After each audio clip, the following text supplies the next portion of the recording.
process to continue. External Affairs Minister Dr. Jaishankar to visit the United States on a 5-day official trip. It will discuss key bilateral and global issues ahead of President-elect Donald Trump's administration that begins next month. President-elect Donald Trump keen on keeping the TikTok in US. A Chinese app TikTok was expected to be banned in the US on the 19th of January, but it looks like that there could be a rethink on that. South Korea claims North Korea is preparing to send more troops to Russia.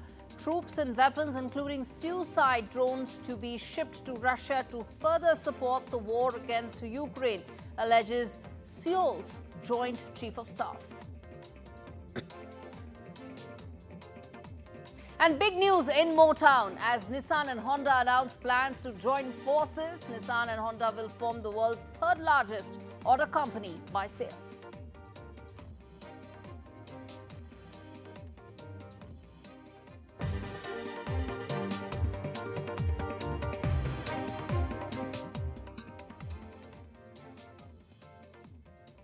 All right, viewers, we start the show with the big story that we're tracking today on, that is Bangladesh. The interim government in Bangladesh has sent a diplomatic note, that is note verbale, and urged India to send back former Prime Minister Sheikh Hasina to Dhaka. The 77-year-old Awami League leader has been living in India since the 5th of August when she fled Bangladesh amidst massive protests that brought down her government, and more than that, it forced her to flee within hours. The Dhaka-based International Crimes Tribunal has issued arrest warrants in name of Sheikh Hasina and several of her key ministers, advisors and former military and civil officials, accusing them of quote-unquote crimes against humanity and genocide. Those are very serious charges.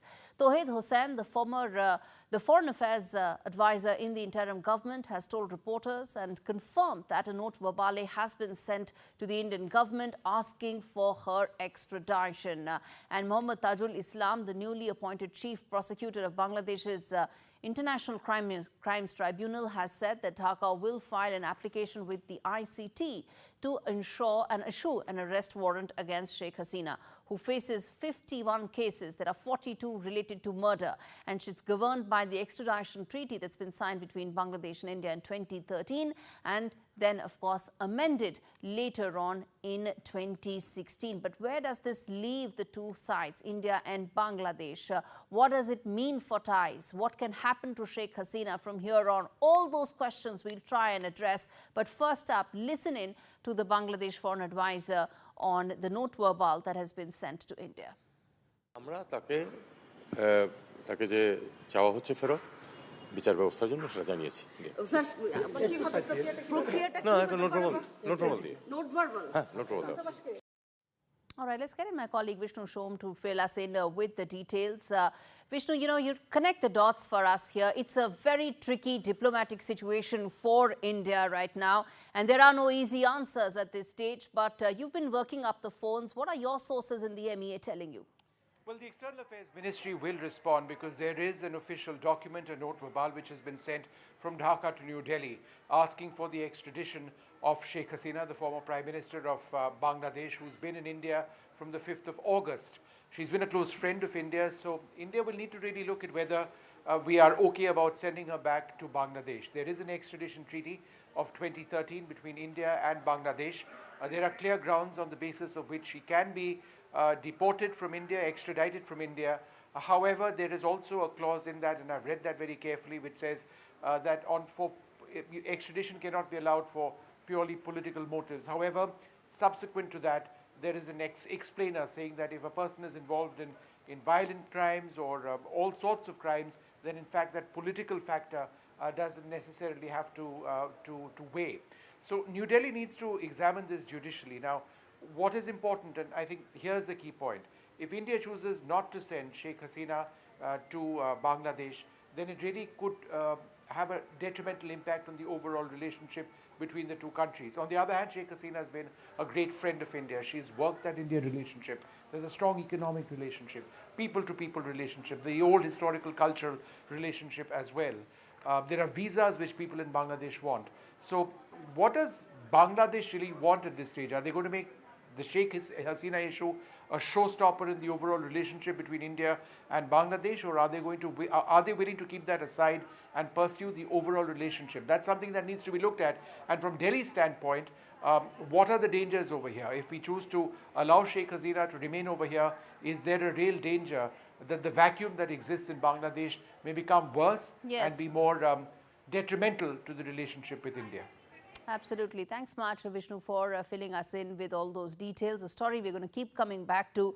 But right now, let me, in fact, as we get in Salim Samad from Dhaka, and we'll get in Manju Seth as well from India, let me first tell our viewers the key questions that we are now discussing today in India Global about what's really unraveling in Bangladesh. When it demands Hasina's extradition, the questions that we are asking: will New Delhi yield to Dhaka's demands? As Vishnu was saying, as we've been talking about, what does this mean? There are no easy answers. Second key question that we are asking is where and the clauses of the extradition treaty, where there are exceptions, and how can that be applied or not right now? That's another question that we will come to. And the third and the very important and obvious aspect: will Sheikh Hasina actually get a fair trial in Bangladesh? Assume there are arrest warrants right now. Assuming the deportation happens, will she actually get a fair trial? Given what's happening right now in Bangladesh, the world is seeing how it's unraveling. It remains to be seen whether she will be given the legal and the due process that every citizen of Bangladesh should be given. Let's get in now Salim Samad to talk on some of that, and then we'll get in Manju Seth as well. Mr. Samad, thanks much for speaking to us, joining us live from Dhaka.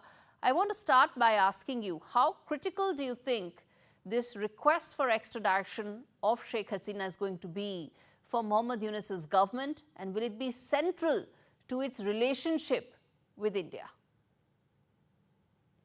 Thank you for having me on the show. First of all, it is very critical. It will be very, there will be no decision in the next few weeks, because Delhi will definitely have to respond to the Bangladesh request for extradition. But that's not important. The most important thing is that what you have mentioned, that whether Hasina will get a fair trial. So that is one issue. Personally, what I understand from the different government, officials especially, this is just a warm up. So there's nothing to fear. Delhi has nothing to fear about sending her immediately in this winter or after Christmas or whatever, because this is a warm up, and because Professor Yunus in one interview abroad, he mentioned that not very recently, that she would be actually tried in the ICC court in Hague. So obviously you can understand that the United Nations Human Rights Commission have already done basic homework and almost final with their investigation on the charges of crime against humanity, killing students of about 1,500 students and protesters. So that has been investigated by the United Nations Human Rights Commission, and of course they are doing not the entire year, but they're doing a sample size of 700. So obviously they will report to the UN, and that will be taken up in the ICC. So I believe they, instead of India may not hand over Hasina to Dhaka or Bangladesh right now. Maybe they will have to do it after the court starts hearing in Hague. Okay, she will be asked have to do is a very strong word, Mr. Samad. Have to do is a very strong word, and I think that is where a lot of diplomacy and a lot of geopolitics really comes into play in terms of how you really word requests. Let's get in Manju Seth on that as well.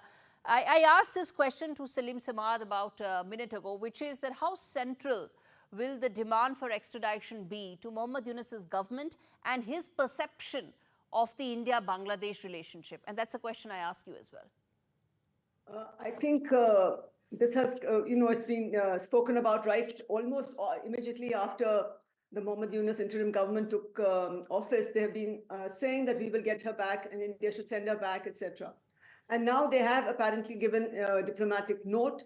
But I think the extradition process, because we do have a treaty with Bangladesh, India does have a treaty with Bangladesh on extradition. And as per the agreement, I think there has to be a whole legal process to be followed, and there are certain caveats there and certain conditions which have to be met for a bilateral extradition. And there are some exceptions as well. So all the legal requirements have to be met. And if they were meant, what I read was that they're talking about the International Criminal panel in Bangladesh, but maybe if it's the ICC, the International Criminal Court in The Hague, then that has a different, if that is the court, then that will be a different procedure altogether. Yes. But again, all legal aspects, all evidence, everything has to be followed before any such request is considered. And that's a question. Okay, then let me ask you this. You know, Manju said, let me start with you and then I get in Salim Samad, which is that, you know, this is not an easy choice for New Delhi.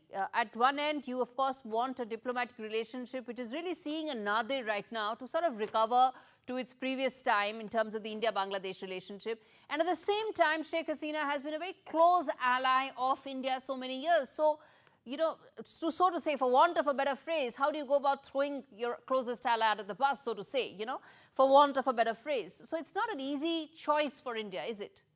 No, it's a very, very difficult choice because, you know, it is something that we have been, over the years, if you look right from the time that Bangladesh became independent, we've had a special relationship with Bangladesh. Even though there were changes in government, I recall even during when Mrs. The BNP, you know, Khalida Zia was in power, even then we had fairly good relationships. Of course, there has been a little up and down throughout, but with the Sheikh Hasina government, it has been a special relationship, given that her father was, very, very closely interlinked or interconnected with India, and so was she. She was in India, as a matter of fact, when the entire family was killed. Yes. And she has been a friend. They've addressed our concerns regarding terrorists in Bangladesh, and they've helped us with that. So I think she has been a trusted friend, and we cannot abandon her. So it's a very difficult choice. But if there are legal sort of requirements, we don't know how it's going to pan out. We don't know how the government will react to that. It's going to be a very difficult situation for us, and I think we should not abandon our friends. My personal view is, but legal requirements sometimes might compel us to do so. But if there is some exception and exemption, I think Delhi would look at that. India would look at that also. And whether all due process and due evidences have been... Let me then flip the question and ask this to Salim Samad, which is that, you know, just like it is a tough diplomatic position right now for India because of difficult choices, it's not an easy choice for Bangladesh as well. How much of the political capital the government and Mohammed Yunus wants to invest in Sheikh Hasina as compared to investing that in rebuilding the India-Bangladesh relationship? It's pretty much the same choice for Bangladesh as well and for Mohammed Yunus as well. Thank you. Investment, when you talk about investment, it is very important that that India, Sheikh Hasina, as you have said, they're an ally of India or Delhi or the BJP government. She is a spent fuel.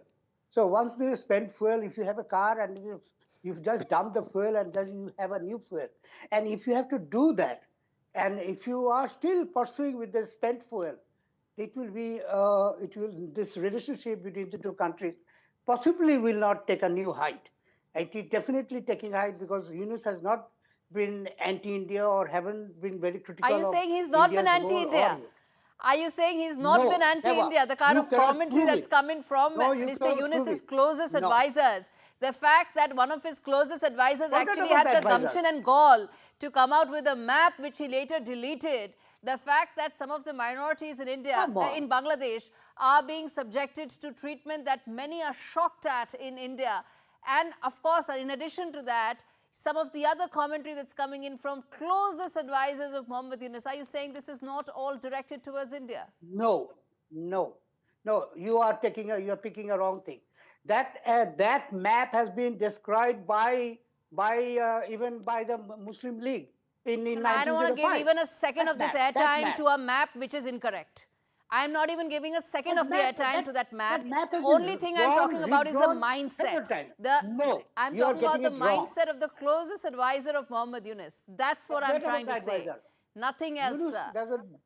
Now, Yunus, you have to listen to what Dr. Yunus have said. You have to be, not this Tom, Dick and Harry advisors. Why are you quoting them? Mahfouz Alam is his closest advisor. But Well, okay, you have to, let me again you- rephrase my question, which I asked you, sir.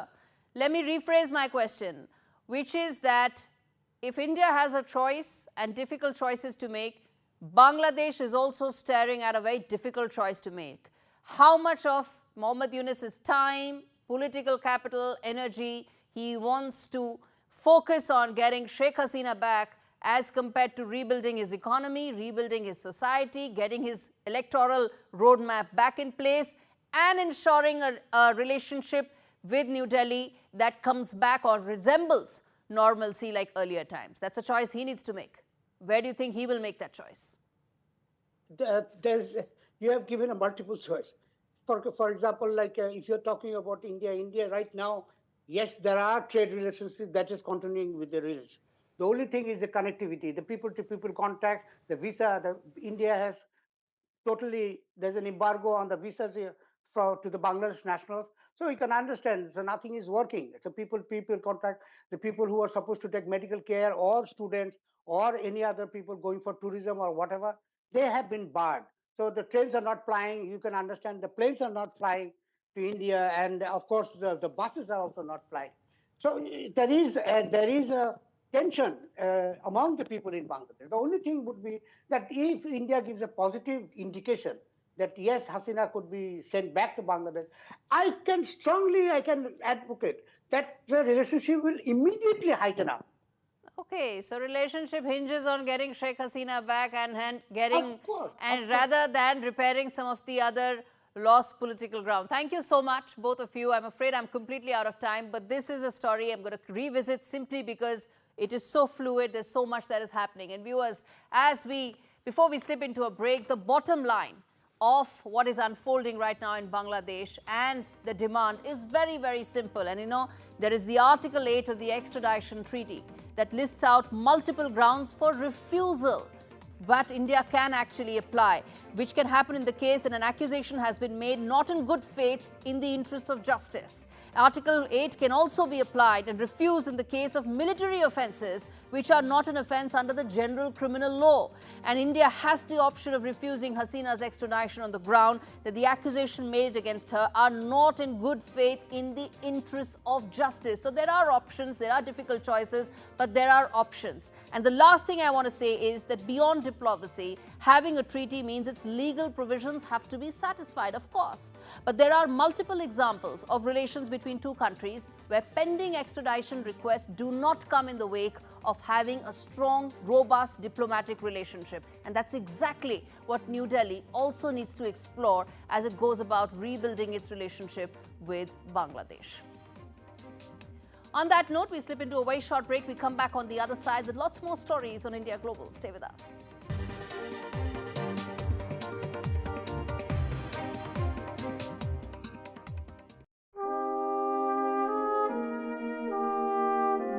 Dan's Christmas Day will be spent huddled on a pavement. John can't remember a Christmas he wasn't on the streets. Lauren would rather face Christmas alone than face the abuse at home. Living on the streets is tough at any time of year, but imagine how it feels at Christmas when you're shivering with cold and everyone else is celebrating. Will you help bring a homeless person in from the cold? Call 0800 140 4433 and give £19 or whatever you can afford to the Salvation Army. Every day of the year, including Christmas, we open our doors and hearts to homeless people. We can't solve all their problems, but with your £19, we can show them someone cares and give them the chance of a fresh start.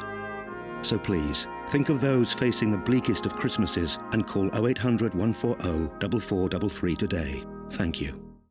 There once was a tree lovingly made to look real, yet looking real wasn't enough. It wanted to be real. One night it wondered, where are my roots? And an answer came. Your roots will grow within the hearts of those around you as you create very real memories. And for the first time, the tree felt real joy. Shop Boxing Day deals at balsamhill.co.uk. I urgently need to ask for your help on behalf of animals at risk right now. With the pandemic came a surge in pet ownership. And sadly, we're now seeing a serious rise in neglect, cruelty and abuse. Our services are being stretched to the limit. To make matters worse, our costs are soaring too. But we refuse to let animals suffer. So please, act now to help rescue the growing number of animals who've never needed us more. Please call or text the number on screen now to give £2 a month to the RSPCA.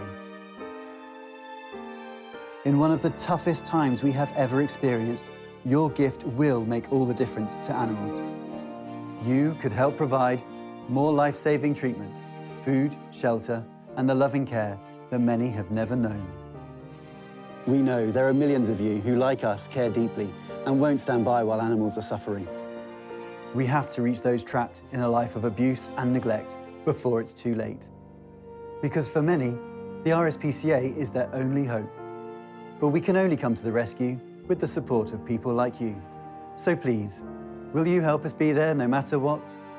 Call 0800 121 4265 or text RESCUE to 81400 to start your monthly gift today. Thank you.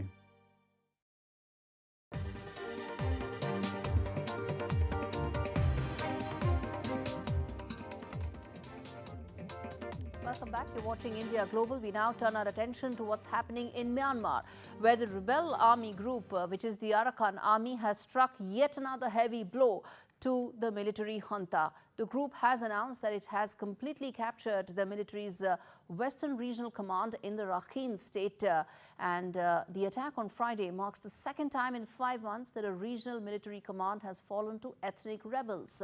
Myanmar's military, which has long struggled with insurgencies in its borderlands, has now lost key strategic positions, undermining its grip on power. Ann is a vital region. It is strategically important for military operations and located near critical port projects that are funded both by China and India.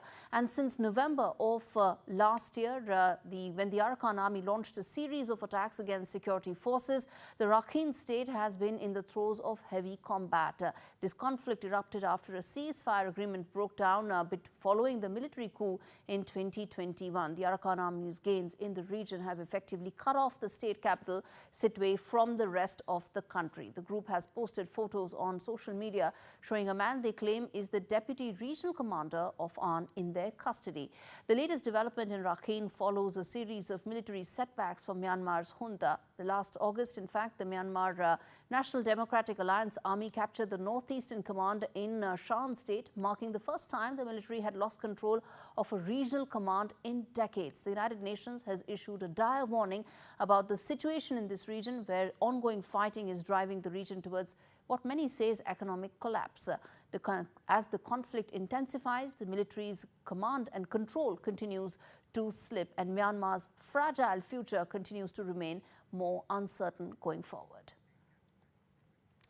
Okay, shifting focus now to probably the biggest story in the world of business coming in today, which is that Japanese auto giants Honda and Nissan have announced and they've agreed to launch talks on a merger that is seen as a bid to catch up with Chinese rivals and, of course, Tesla as far as the EV opportunity is concerned. And the JV will form the world's third largest automaker by sales as the industry undergoes a dramatic transformation in its transition towards EVs and, of course, those self-driving technology, which is why so many auto companies now need to shape up, or technology will make them obsolete. The two companies said they had signed a memorandum of understanding on Monday, and that the smaller Nissan Alliance member, that is Mitsubishi Motors, has also agreed to join the talks on integrating their businesses. We've got Mugdha Mishra joining us to decode this for us. She's NDTV's auto editor. Mugdha, tell us how significant this is in terms of auto industry, and how much will it reshape the entire auto landscape? Well, it is quite significant, and it's most significant from our industry. When you look back, industry was primarily dominated by two factions. One was Europe and the other was Japanese, and a little bit of Korean and China. But now the situation is changing rapidly on the global front. China has taken a big leap in the last couple of years. We have seen BYD going much ahead of Tesla in terms of sales when you combine hybrid and EVs. So that's something that everybody's looking very closely at. And now Japan, with their clear focus only on hybrid, have been a little bit slow in going proper electric. And now they're trying to catch up. And it's not just electrification, it's also software. Japanese cars, we all know, are great hardware, the great engines, they will outlast everything, but they were never focused on software. And now the time has come when software is taking the lead, and you of course have to electrify, which requires a lot of investment, and then make your cars a lot more tech heavy, which again requires a lot more investment. And where will all this investment come from? It will come from companies coming together and putting their money together and putting all their hard work together to reach there. Exactly. Technology making not just people but companies obsolete, which is why this mega deal is being finalized. Thanks so much, Mugdha, for really giving us a download on how auto industry is set to see a transformation. All right, on that note, we slip into a very short break. We come back on the other side and talk more about what will be now Prime Minister Modi's game plan going forward, given that he's completed a circle of Gulf diplomacy with his Kuwait visit. We decode that after this very short break. Stay with us.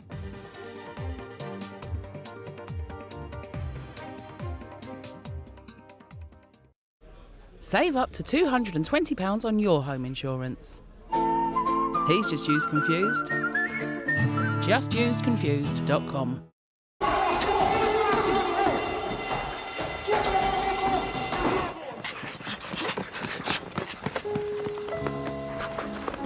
What's wrong with the car?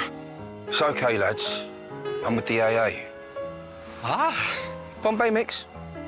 Because the AA has more expert patrols across the country, you'll be back on the road in no time. No wonder more people choose the AA. Join today.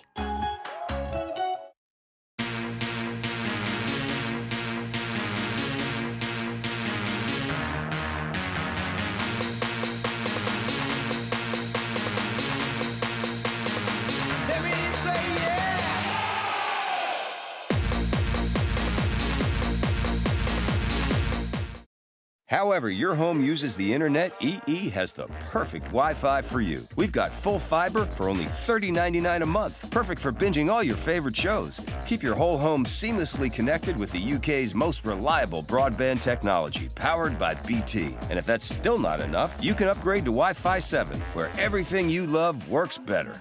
We'll even handle the switch for you. No wonder families choose EE. Search EE Broadband Deals. Right now, UNICEF is supporting millions of children in emergencies around the world. It's what they do. Teams are bringing emergency supplies to children affected by the crisis in Gaza, healthcare and safe spaces for Ukraine's children, and medical supplies for children in Yemen. £10 could help bring safe drinking water and life-saving therapeutic food. Search UNICEF supplies online or text supplies to 85525. Your support brings hope for children caught in crisis. अपने talent के दम पे तमाम दरवाजे खोले।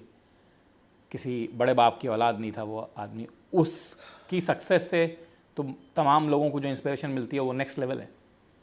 Sir वो तो है, लेकिन उसके साथ साथ रुकावट तो बहुत थी, क्योंकि ये लड़का जिस रफ्तार से आगे जा रहा था, बहुत तो रुकावट तो आएगी। तो रुकावट ऐसे आई कि हीरोइन को बोल दिया जाता था कि इसके साथ काम मत करो, तो करते भी नहीं थे।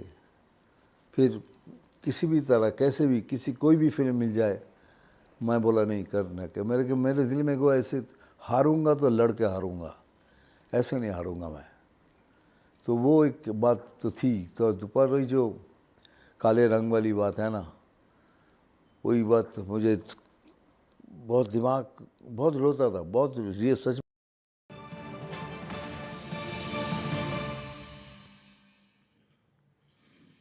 Welcome back. This is India Global. We turn our attention now to India's Gulf diplomacy after Prime Minister Modi and Kuwait's Emir Sheikh held their first bilateral meeting on Sunday. The two countries elevated their relationship to a strategic partnership and signaled that trade and defense cooperation would form the key pillar of their ties. This came in on the day that Kuwait conferred its highest order to Prime Minister Modi for his role in strengthening the relations between the two countries.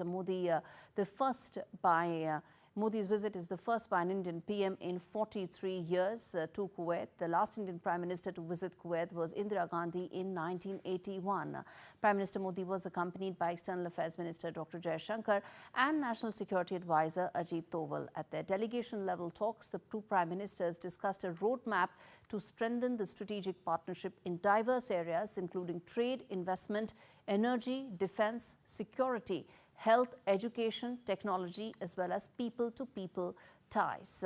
And we now ask the key questions that what really will be the next phase in terms of the Gulf diplomacy. But before that, listen in to what Prime Minister Modi had to say on this very important visit. साथियों, भारत और Kuwait का रिश्ता सभ्यताओं का है,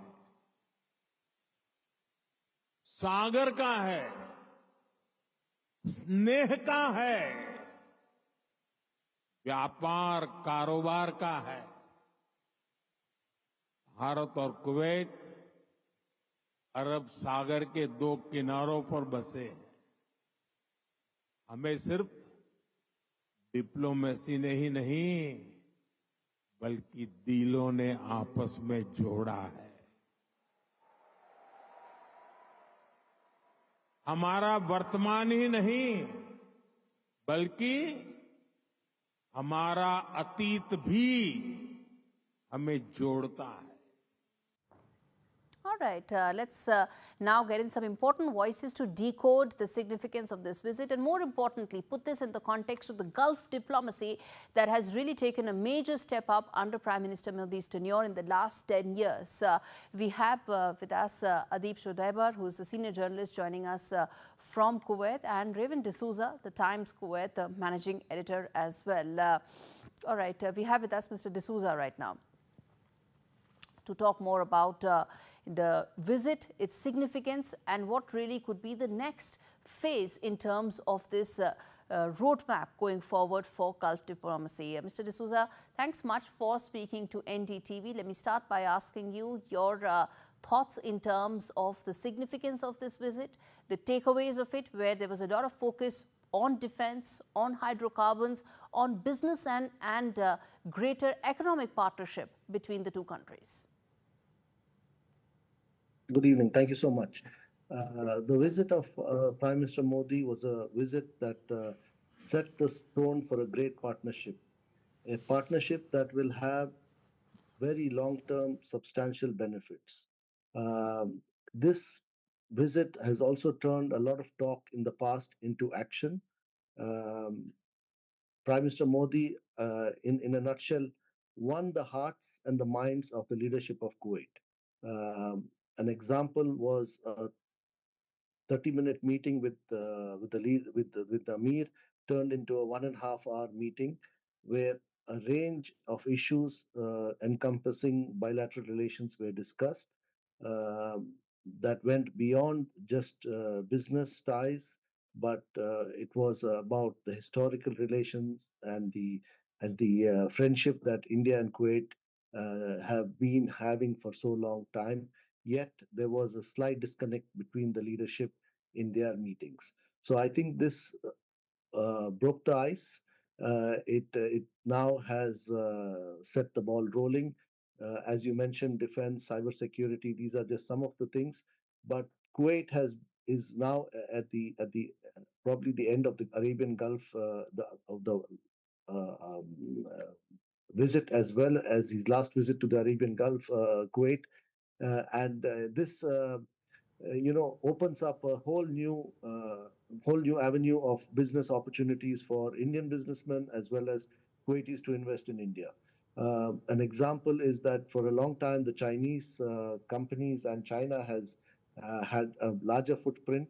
And I think this visit now, Yes. because traditionally, yeah, India has been a big partner of Kuwait, and this will open. Let me come to new the vistas business and aspect of it in a bit, Mr. D'Souza. Let me get in Adib as well in terms of the significance of this visit, why it is so important for Kuwait as well, because at the end of the day, India is a major growth engine, and it makes sense for Gulf countries, for Kuwait as well, to partner and engage more deeply with Kuwait, doesn't it?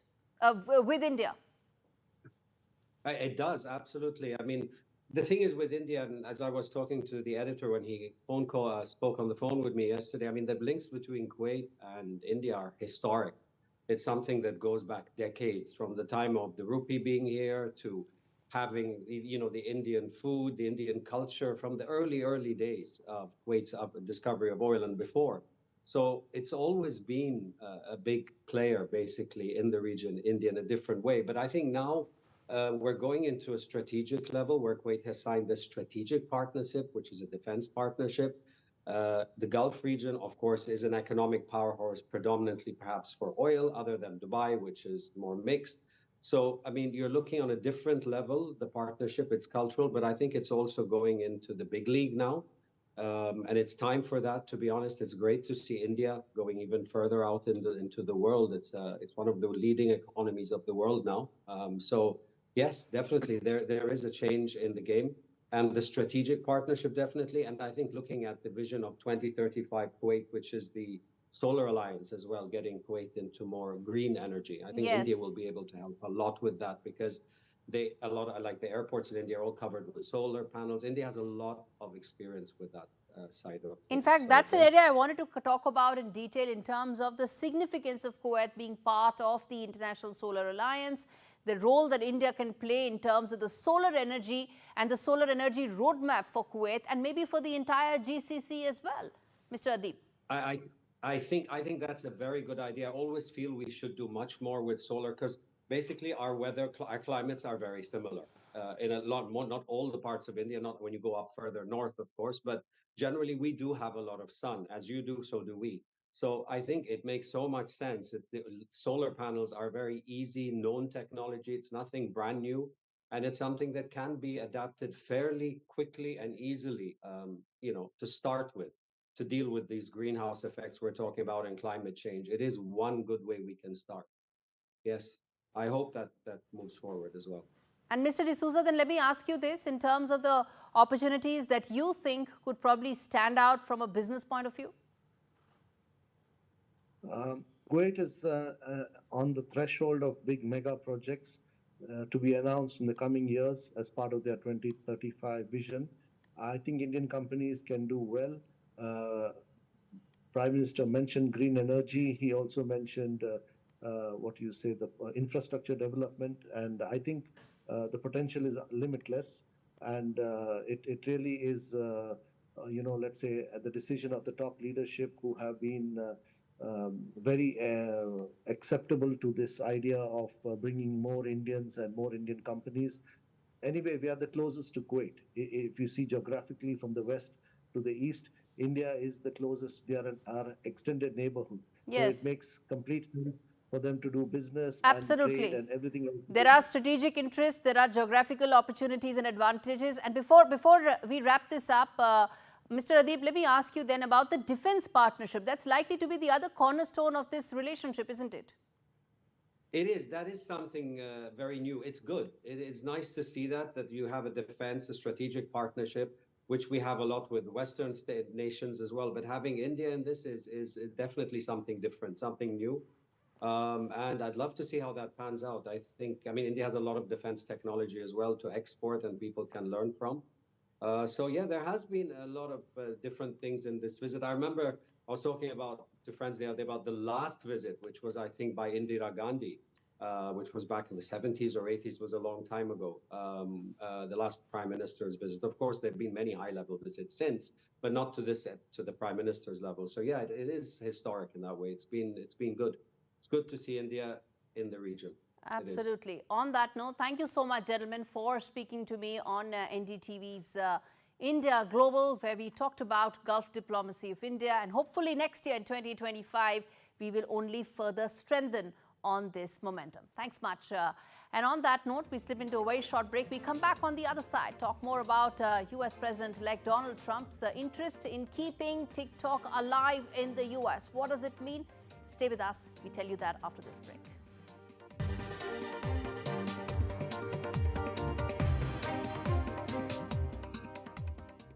This is an urgent appeal from UNICEF UK.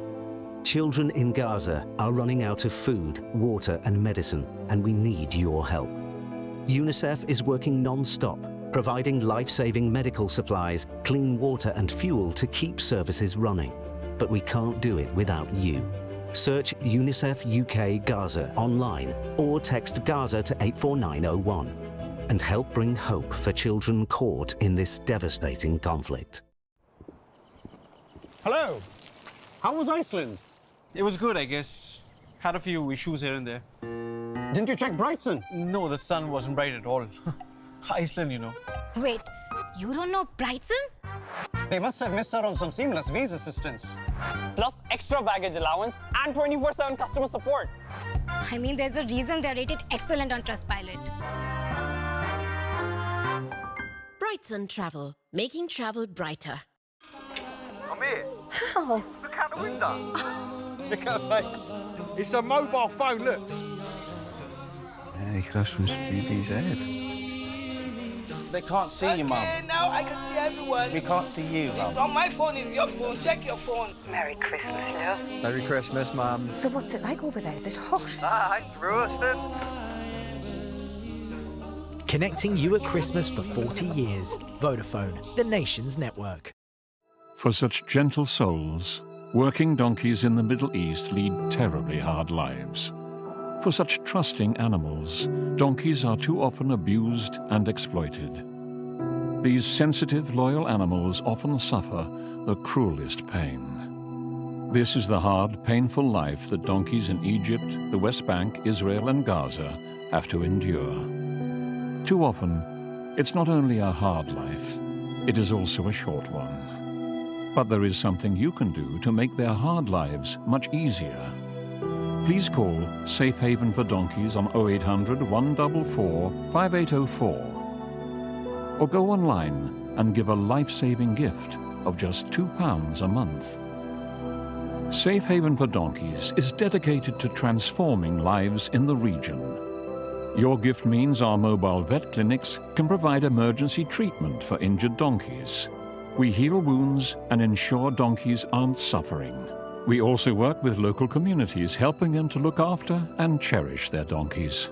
You'll help make sure there's always a place at our sanctuaries for abandoned and abused donkeys who have nowhere else to turn. Please call Safe Haven for Donkeys on 0800 144 5804, text SAFE6 to 84902, or go online and give just £2 a month and help change a donkey's life today.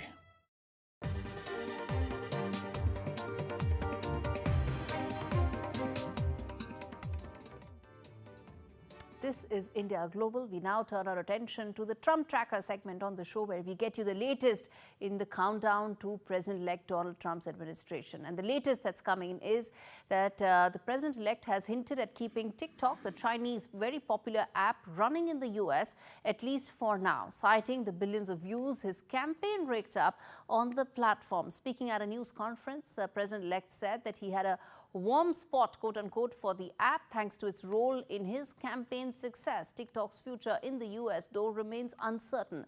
Back in April, the US Senate had overwhelmingly passed a law requiring ByteDance, which is the parent company, to divest the app, citing serious national security concerns, which were related to data, in fact, being collected of US citizens.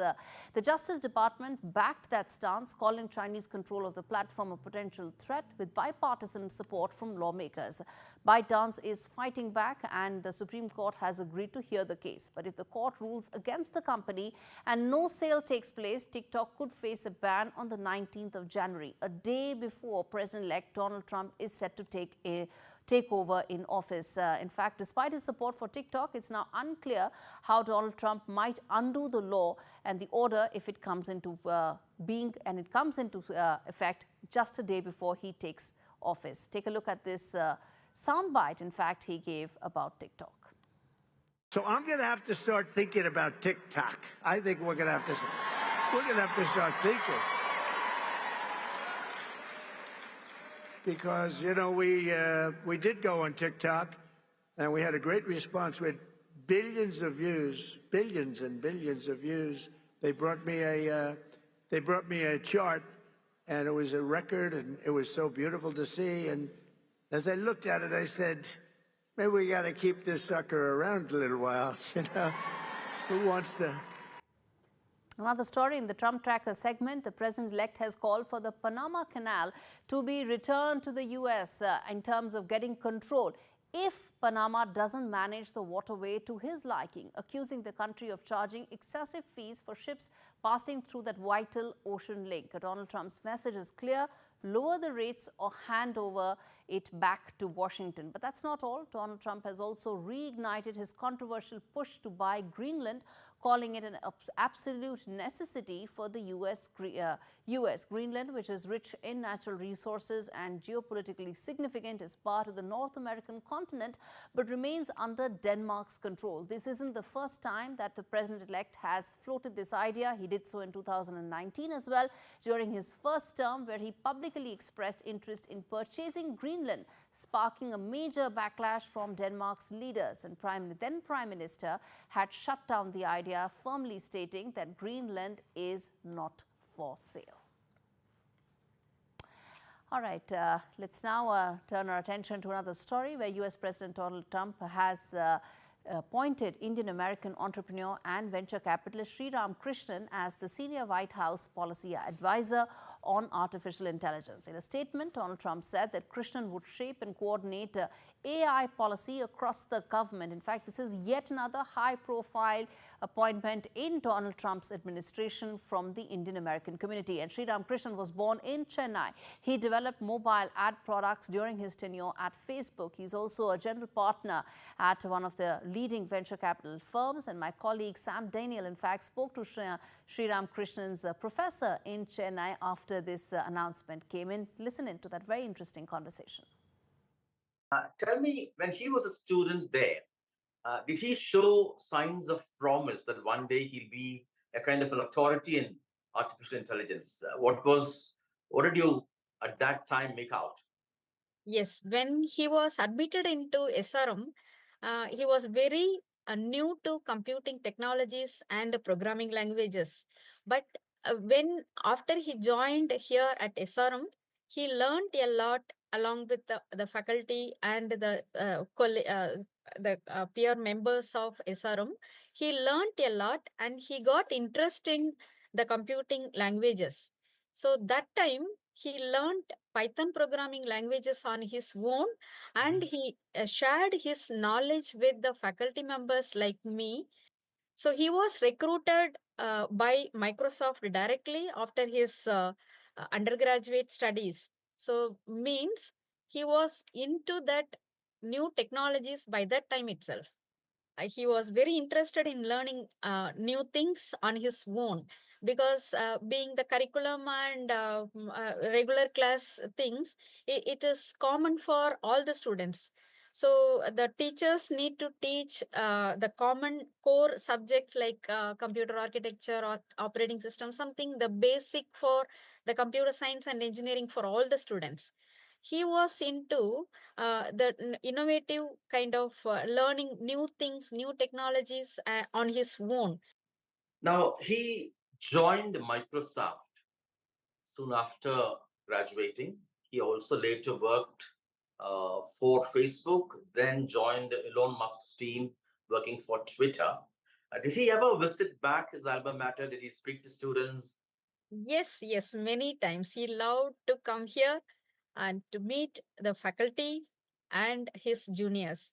So he met many times at SRM campus itself, and he has given the seminars and sessions for his juniors.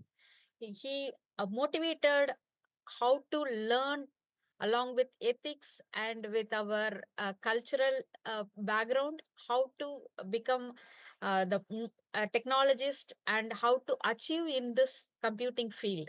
So he was very much interested to interact with the faculty members and he loved to come SRM campus. And there are many interesting points he introduced in our campus itself. What is this point, the name of the campus, some kind of the meeting point or the discussion point and the project point, something.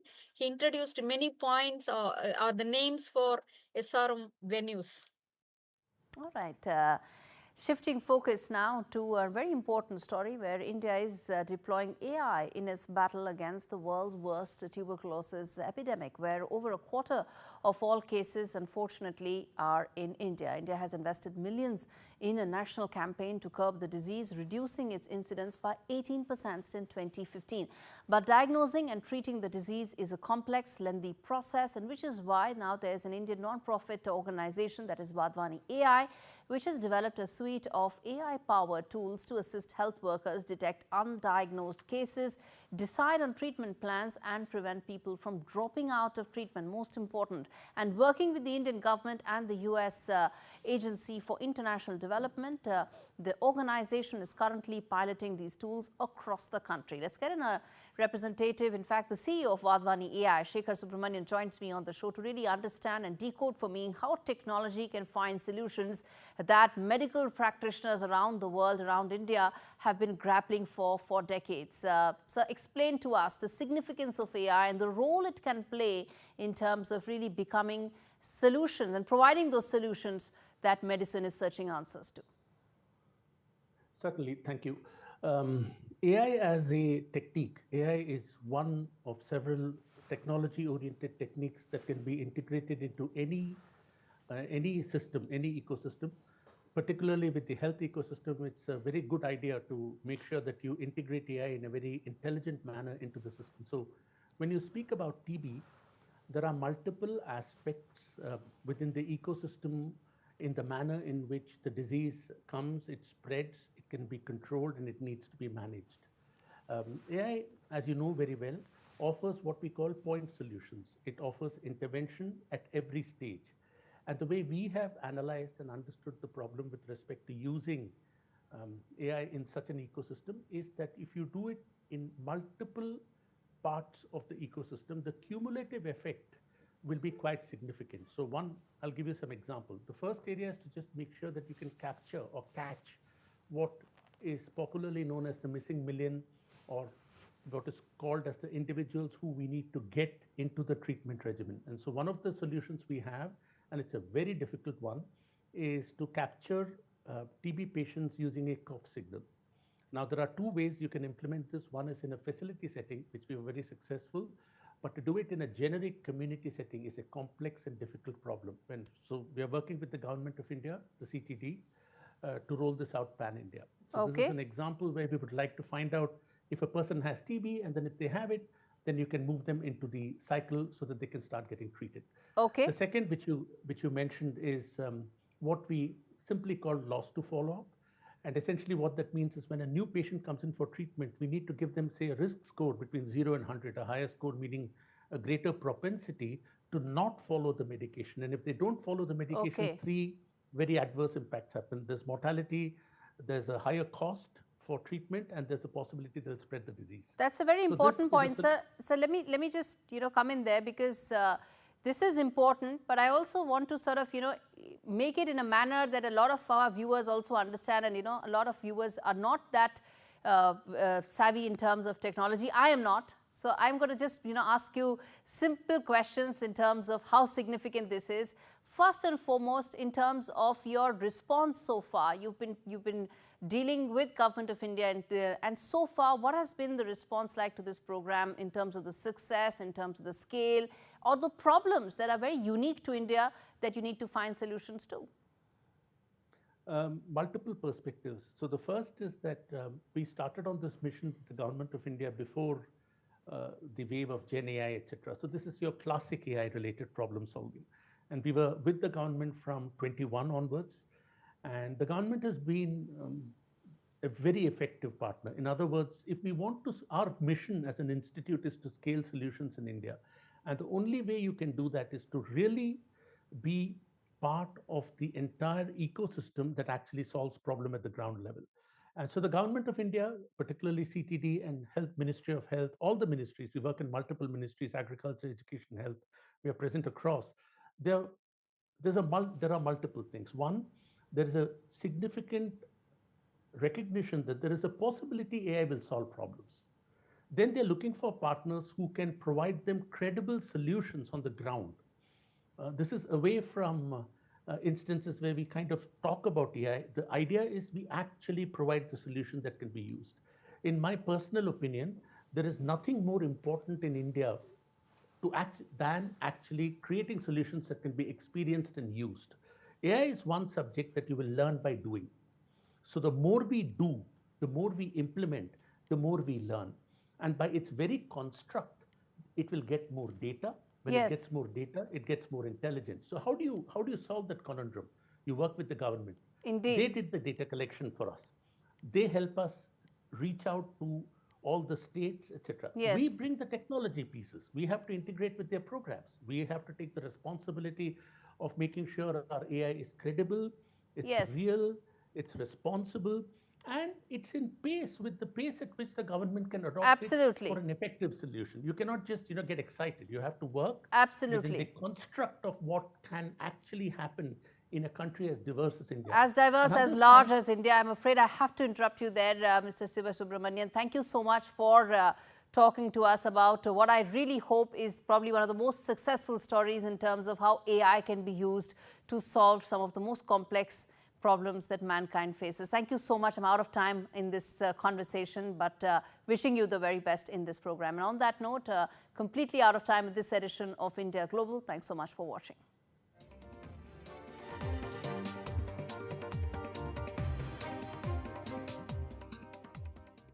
We all know animals have feelings. They depend on kindness, just like you and me. So imagine how they feel when they're beaten, starved, and unloved. Every minute, the RSPCA is called on to save animals in physical agony and mental torment. It's unbearable to see the pain in their eyes. We refuse to give up on them, but to rescue them from a life of fear, we urgently need animal lovers like you to donate today. Please call 0800 121 4259 or text KIND to 84902 to give £2 a month to the RSPCA. Your gift will help fund more life-saving rescues, more emergency treatment, and more gentle rehabilitation. Every month, you'll be helping to keep animals free from pain and sadness, so they can find the comfort and joy they deserve. Right now, across the country, thousands are suffering deliberate harm. But together, we can show animals what kindness feels like. Together, we can rescue them. So please, call 0800 121 4259, text KIND to 84902, or visit our website to start your monthly donation today. Thank you. I'm here. How? Look out the window. Look out, mate. It's a mobile phone, look. Yeah, he crashed from his baby's head. They can't see you, Mum. Now I can see everyone. We can't see you, Mum. It's not my phone, it's your phone. Check your phone. Merry Christmas, love. Merry Christmas, Mum. So what's it like over there? Is it hot? Ah, it's roasting. Connecting you at Christmas for 40 years. Vodafone, the nation's network.